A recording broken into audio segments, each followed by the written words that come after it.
Before Spain, before any empire touched these islands, Filipinos were trading gold with kings. Why did no one tell us? There are stories we inherit as children, stories of kingdoms far away, heroes from other lands, and civilizations written in the pages of someone else's history. But every once in a while, history whispers something different, something unexpected, something that makes us stop and wonder if our ancestors were far greater than the world ever told us. One of those whispers is the ancient name, Ophir. Ophir, a name that has survived thousands of years, a name spoken in the time of King Solomon, a name carved into scriptures older than most nations standing today. To the ancient world, Ophir was not just a place, it was a dream, a distant land overflowing with gold so pure it shone like fire. A land where ships returned only once every 3 years because the journey was so far, so perilous, and so rewarding.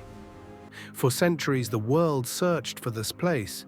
Scholars looked to India, explorers pointed to Africa, yet none of those places truly matched the descriptions. And then, quietly, humbly, a different picture began to form. An archipelago of more than 7,000 islands, a land where rivers once sparkled with gold dust, where people carved jewelry with skills that rivaled the finest kingdoms of Asia, where seafarers built boats capable of crossing oceans long before the arrival of Spain. A land known today as the Philippines. But let's slow down. Let's not rush to conclusions. Instead, let's walk the path step by step, like a story unfolding across centuries. Let's aim on this video is to get 500 likes and subscribe Time Forge Stories and click on bell icon. Turn on notifications as we uncover more hidden story. Imagine the ancient world, kingdoms rising and falling, caravans crossing deserts, sailors navigating by stars, and somewhere beyond the edges of the known world, traders whisper about a chain of islands drenched in gold. When Hebrew scribes wrote about Ophir, they described a land where gold, ivory, precious wood, and rare animals came from. A land so distant that only the bravest sailors dared to reach it. Now imagine the first time those sailors arrived. They would have seen islands lined with forests thicker than any they had ever seen, rivers flowing from green mountains, villages humming with life, and everywhere, gold, not locked in vaults, not hidden in palaces, but worn proudly, on the necks of mothers, on the arms of warriors, on the crowns of chieftains, and even sewn into the clothing of ordinary people. This is not fantasy. These are the accounts written by the very first foreigners who reached the Philippines long before colonization. They wrote of men and women with golden ornaments. They wrote of belts made of gold. They wrote of warriors whose weapons were decorated with gold. They wrote of chiefs whose bodies shone with golden jewelry. And this is where history becomes emotional, because these descriptions match ancient Ophir more than any other place ever recorded. The Philippines was not just a collection of islands. It was a crossroads, a trading center, a civilization connected to China, India, Arabia, and even Africa centuries before Western empires appeared. Filipino ancestors sailed across seas with confidence. They built massive ships like the Balangay long before Europeans had the technology to cross similar distances. They understood monsoon winds. They mastered star navigation. They were not tribes without history. They were ocean engineers. Now imagine the moment when Solomon's fleet finally reached these shores. Imagine those ancient vessels emerging on the horizon, and meeting not a primitive people, but a thriving culture, a proud society, a community guided by datus, rajas, babaylans, and craftsmen whose skills could rival any kingdom from the ancient world. The exchanges would have been peaceful, respectful, and filled with wonder on both sides. Foreigners discovering a land overflowing with beauty and wealth, and Filipinos realizing that the world was far larger than the islands they called home. They traded gold, they traded spices, they traded stories, and slowly the name Ophir became known across continents.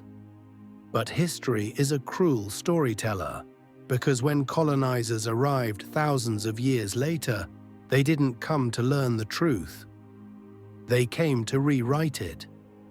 Many pre-colonial records were destroyed, ancient names were replaced, oral histories were dismissed as myth, and little by little, Filipinos began to believe that their ancestors were simple, unimportant, inferior. But the earth remembers, the rivers remember, the gold buried underground remembers, the artifacts of Surigao remember, the Balangay boats of Butuan remember, the old accounts of Chinese, Arab, and Indian traders remember. They all speak of a different truth, that this land was wealthy, skilled, respected, and known long before any flag was planted on its shores. So we ask again, was the Philippines the true land of Ophir? Maybe. Maybe not. History is still searching, still debating, still uncovering clues. But here is the truth that truly matters. The Philippines fits the description of Ophir more perfectly than anywhere else on Earth. Not because of fantasy, not because of nationalism, but because the evidence, geographical, historical, linguistic, and archaeological, lines up like stars in the night sky. And here is where the emotional weight truly lands. For centuries, Filipinos were told that their ancestors were uneducated, undocumented, and unimportant. But the possibility of Ophir shakes that story to its core. If you're still here listening, it probably means you care about the Philippines' forgotten past as much as I do. Let me know in the comments if you've heard stories from your elders about our ancient gold or early kingdoms. Their memories are priceless, because if Ophir was the Philippines, then Filipino ancestors were not just islanders. They were global traders. They were respected by ancient empires. They were navigators of seas. They produced gold so pure that kings across the world desired it. And the memory of their greatness was not lost. It was simply buried. Buried under colonization. Buried under rewritten history. Buried under centuries of silence. But now, piece by piece, Filipinos are reclaiming that story. Archaeologists are uncovering gold artifacts that show extraordinary craftsmanship. Historians are re-examining old maps that point toward the archipelago. Researchers are rediscovering ancient boats capable of crossing oceans. And slowly, the world is beginning to see that the Philippines was not a footnote in history. It was a chapter that was almost erased. This is not just about proving a theory. This is about restoring dignity, restoring memory, restoring pride. And before we close this chapter, I want to hear what you think. Do you believe the Philippines could have been the true land of Ophir? Or is it a story still waiting for its final piece? Share your thoughts in the comments. Your voice helps keep these forgotten parts of our history alive. And if you feel that stories like this deserve to be remembered, give this video a like so more Filipinos can rediscover our past. And if you'd like to join a community that honors our ancient heritage one story at a time, you're welcome to subscribe, because this isn't just a channel, It's a place where we bring back the history our ancestors deserved. Imagine this: if even half of the Ophir theory is true, then every Filipino today carries the legacy of a people so wealthy, so skilled, so advanced in trade and craftsmanship, that they became legendary in the ancient world. Imagine telling a Filipino grandmother, watching your video on her small phone, that her ancestors once traded with kings. Imagine telling an overseas Filipino worker that their bloodline traces back to sailors who crossed oceans before most nations even had maps. Imagine telling young Filipinos that their heritage is not one of submission, but one of global connection, artistry, courage, and brilliance. This is the power of history. It doesn't just teach us about the past, it tells us who we truly are. So, was the Philippines the true land of Ophir?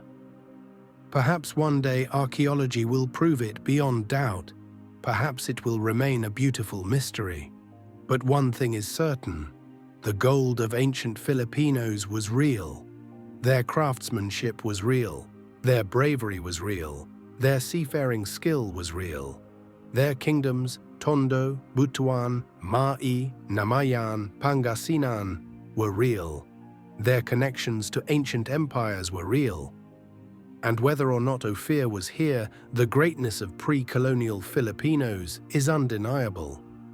Maybe the story of Ophir is not just about where it was. Maybe the real story is what it represents. A reminder that Filipino history did not begin with colonization. It began with a proud people, a thriving culture, and an ancient radiance that no invader could erase. Ophir may be a legend, but the greatness of the Filipino people, that part was never a myth.